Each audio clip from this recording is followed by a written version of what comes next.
Welcome back, everyone. Thanks for joining me once again on this Reverse Recruitment 0% Growths LTC. Oh dear, where do I begin? The first ill omen is the fact that we are giving a secret book to Pelleas. This is a desperate cry for health and hit rates.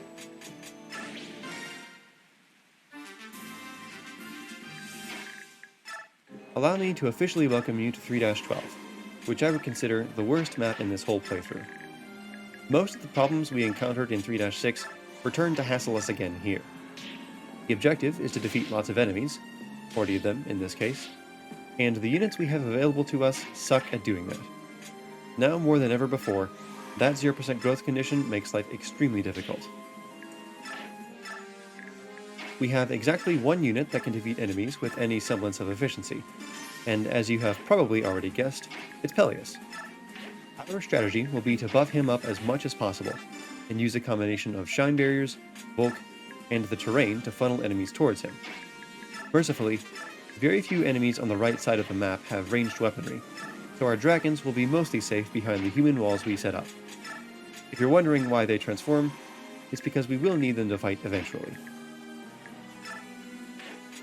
3-12 does provide us with a large number of partner units, including our old friend Pelleas on the left side of the screen there. Unfortunately, their combat is much less efficient than that of Pelleas at full power, so we have to sideline them for the time being. They do get to roam a bit later.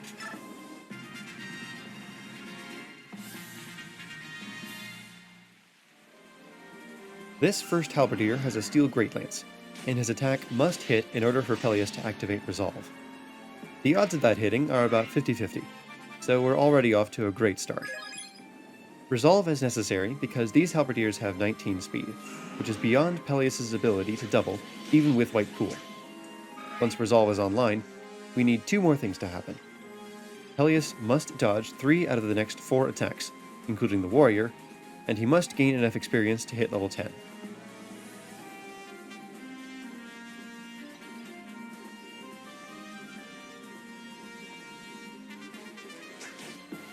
On the left side of the map, 2 ally snipers easily hold the choke points at the ledges. They perform better than Oliver would in that role. Sadly, halting the yellow units means they won't attack on ally phase, even though they could. Here's that warrior we had to dodge. The remaining halberdiers have steel lances, so we can eat one hit from them.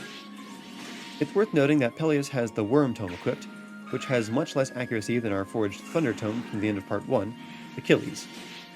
This is because I only made one of them, so it won't last through all of the combat Pelleas has to do. This is the one turn I'm counting on Resolve to be active the whole way through, so it's the turn where I can best mitigate that low hit rate, thanks to Resolve's skill stat boost. Oliver's small shift on turn 1 was designed to manipulate where that Falcon Knight cantos to. She's at the edge of Caineghis' range. Caineghis' job this map is to team up with Oliver to take down Falcon Knights. He uses the Parity skill to boost his hit rate against them. One of the lesser known facts about this skill is that it cancels out the effect of Authority Stars. You heard that right.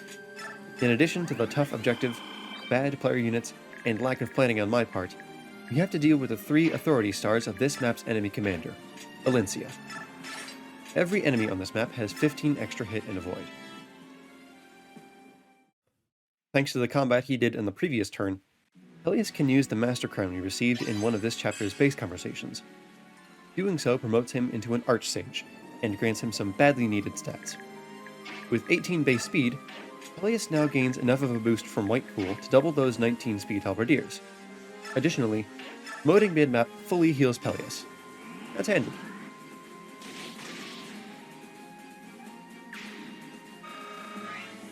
After Tabarin cleans up the one enemy Pelleas missed last turn, things get substantially more difficult.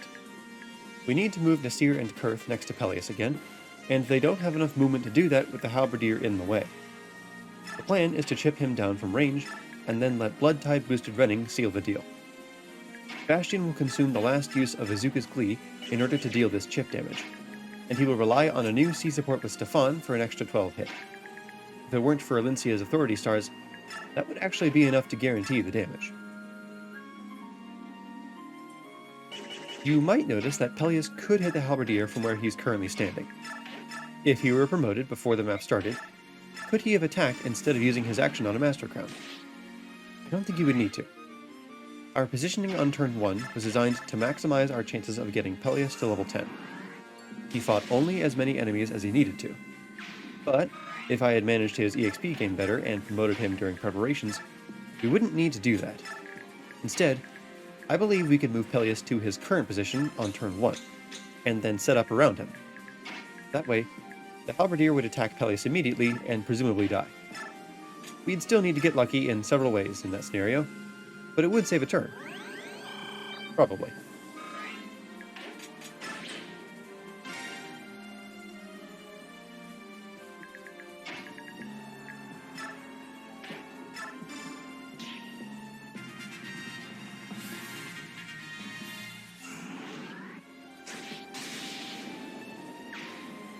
In this playthrough, I avoided forging higher crit rates on my custom weapons. This is because I didn't want to rely on crits, it gets expensive, and I didn't know if it would ever be useful. With the benefit of hindsight, I can say that this map would be a good use case, for several reasons. First, I'm already having to rig combat results. Adding crit to forged Thundertomes wouldn't change that. Second, critical hits could make up for misses, or, in combination with Vantage, defeat enemies before they can damage Pelleas. Third, Thundertomes have an innate 5 crit, and Resolve increases crit chances anyway, so forging crit would stack on top of those. Finally, crits could conserve a few weapon uses over the course of the map. The only question is, how could I have afforded to forge Might, Hit, and Crit on 2 Thundertomes in Part 1? Only Egg's army can forge in Part 3.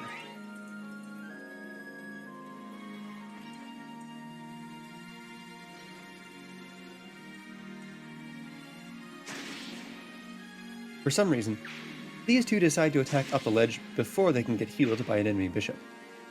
I'm certainly not complaining. On the right side, we did have to occupy all the spaces that the rightmost Falcon Knight could have moved to, otherwise one of our squishy units would have died. Case in point. And no, that one is not Pelleas. As you can see here, Pelleas was shoved out of range by Tabarn on turn 1.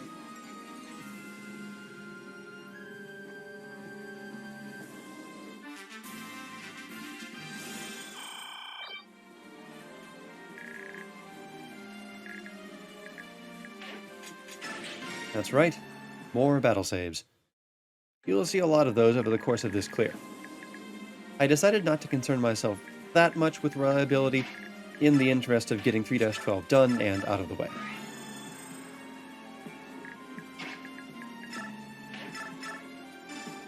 Once again, Tabarn cleans up an enemy that Pelleas couldn't quite kill.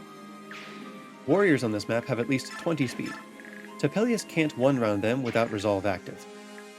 We'll use several of our other units to take down the other nearby warrior so that Pelleas doesn't have to deal with him.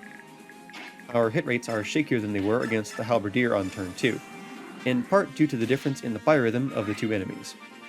Also, Bastian no longer has a forged tome.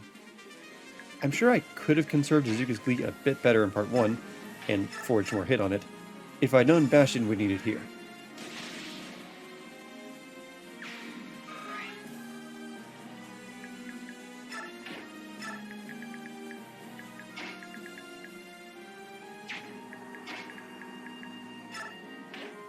Ooh, Nasir gets to shove someone.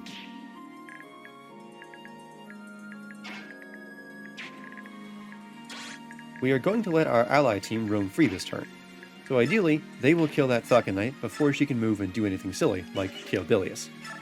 Still, it's prudent to move out of her range.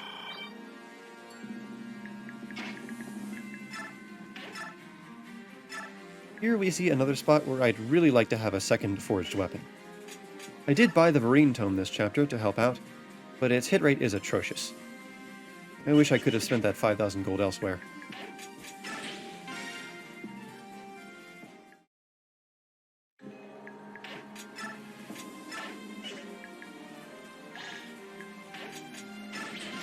It might seem like I just did 2 battle saves in a row for no reason, but in real time, a lot of trial and error happened in between.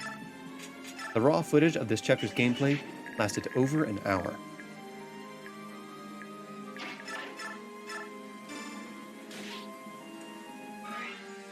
By the way, Parity is a skill that can only be activated on player phase. It sadly wouldn't help with any of Pelleas' enemy phase combat.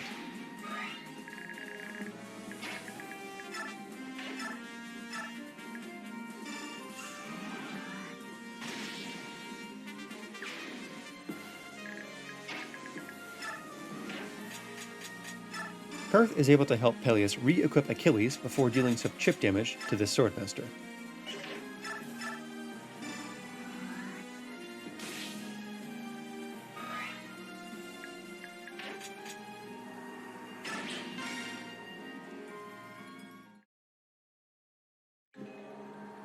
We will rely on the yellow units to defeat that right side general before he can cause any trouble.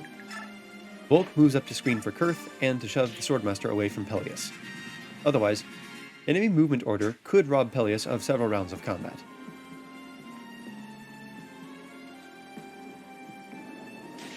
The second reason to shove Pelleas out of harm's way on turn 1 was to make sure his friends could attack the Falcon Knight from another square, thus increasing the odds of her defeat.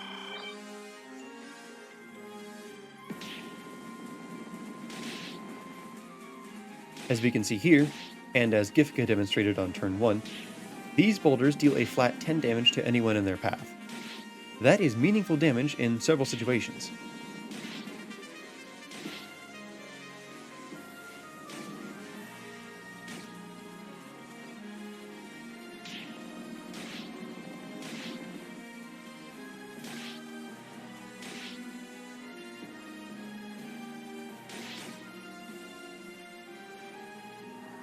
Thankfully, both wyverns hit their target.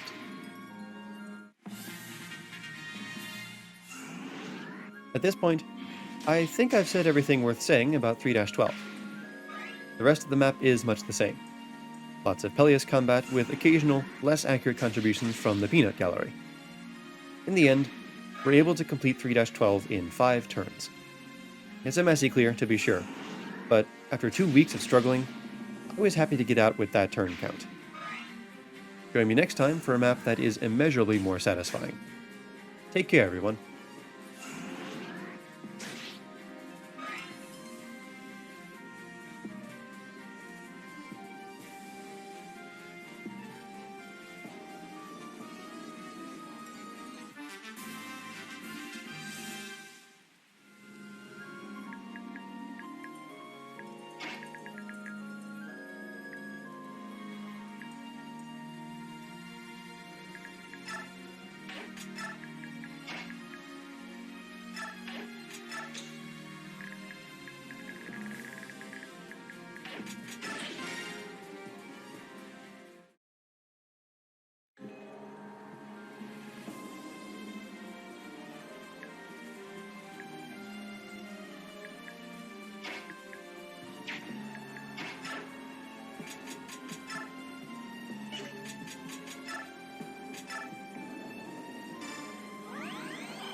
Alright, Nasir almost dies. The only reason he doesn't is because his A support with Gareth gives him 3 extra defense.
Ooh, look, it's one of Pelleas' distant cousins. This one's from Benyon. What's his name? Let me think. Ooh, yeah, Silius. A shame. They had to reunite like this.